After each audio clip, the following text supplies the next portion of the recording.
Good day guys! So ngayon, I will be discussing about constrained motion of connected particles. Considering this picture here, meron tayong mass A, ito, mass B, ito. So ang tanong, paano natin i-relate yung velocity, acceleration, at displacement nila? Para magawa natin ito, unang step na kailangan natin gawin para ma-solve yung mga gantong problems ay define positions from a fixed axis. In this case, ang dalawang position na kailangan natin i-define ay ang position ng point A at position ng mass B. So ngayon, i-define ko na sila from a fixed axis. Una, i-define ko tong distance na to at tatawagin kong distance YA.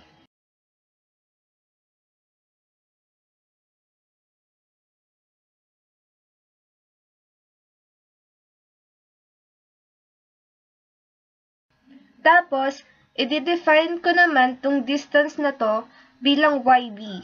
Ito ay distance mula sa fixed point papuntang mass B.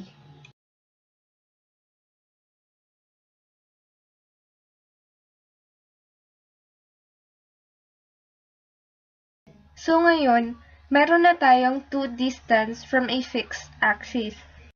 Ang sunod na step naman na kailangan natin gawin ay ang hanapin ang lengths ng mga ropes na ito. Siyempre, in terms dun sa mga variables na kinuha natin kanina. So, ayun. Ang second step ay finding the lengths of the ropes. Simulan natin sa paghahanap ng length nitong unang rope.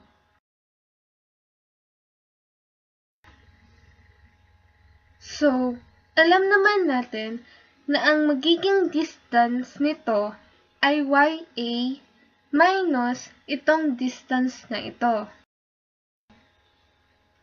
Tapos, isusulat natin ng ganito yung makukuha nating length ng rope. L1, ito yung kabuuang length ng rope na makukuha natin. Equal sa YA minus some constant. Tapos, magsusulat lang ako ng plus C dito para i-represent yung lahat ng constant na bumubuo dun sa rope.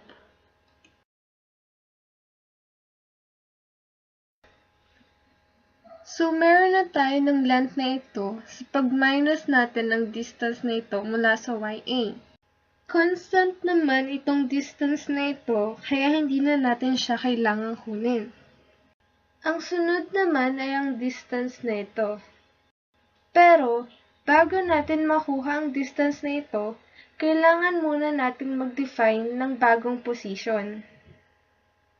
So, let's define this position right here as Y1. Ngayon, makukuha na natin ang distance na kailangan natin as Y1 minus the same constant kanina. Then, let's write here plus Y1. Next naman is constant ulit.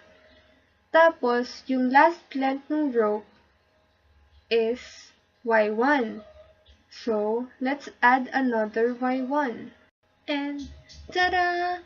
Meron na tayong total length ng rope na kinukuha natin. Next naman ay yung length nitong rope na ito.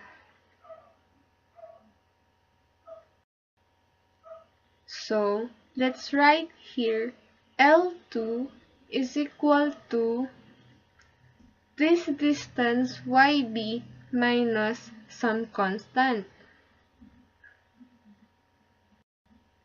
Then, syempre, constant ulit ito. Tapos, ang sunod na length naman na hahanapin natin ay itong length na to. Makukuha natin itong length na to gamit yung YB minus Y1. So, sulat natin plus quantity YB minus Y1. So, syempre, may mga natitirang constant dito tsaka sa ibang parts. So, let's add C. So ngayon, meron na tayong nakuhang dalawang lengths. L1, which is equal to YA plus Y1 plus another Y1 plus C. And L2 is equal to YB plus quantity YB minus Y1 plus C. And our next step is differentiating. I-differentiate natin yung mga nakuha nating equations. Una, yung L1. So, magiging 0 is equal to, pag dinifferentiate natin, yung YA magiging YA prime. Plus, pag dinifferentiate naman natin, yung dalawang Y1 magiging 2Y1 prime. Tapos, alam naman natin na pag dinifferentiate ang constant, magiging 0 na siya. So, hindi na natin siya kailangang i-add or isulat. Sunod naman ay yung L2.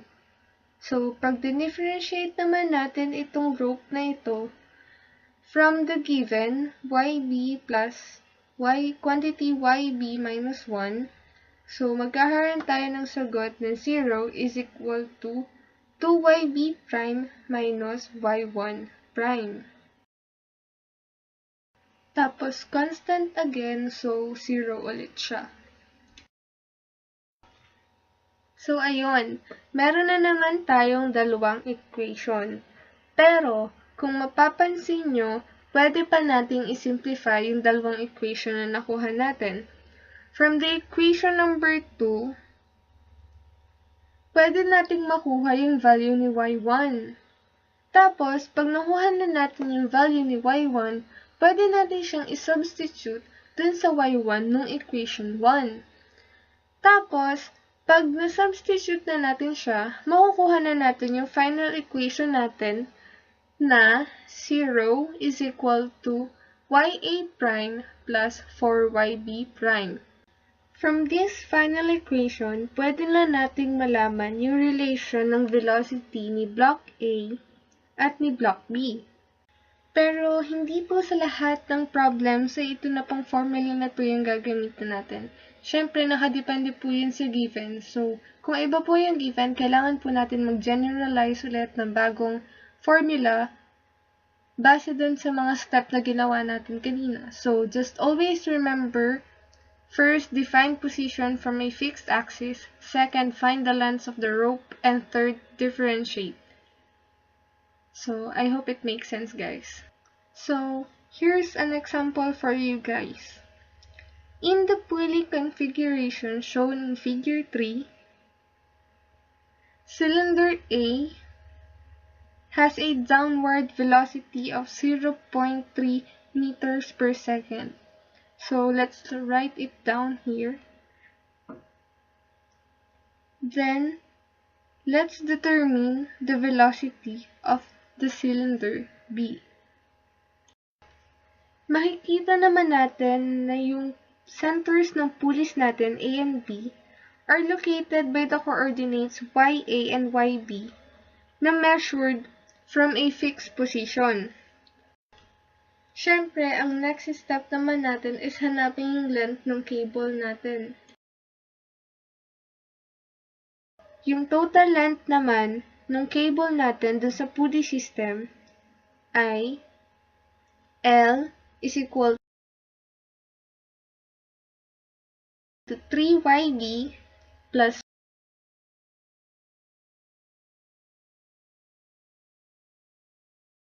2YA plus yung constant.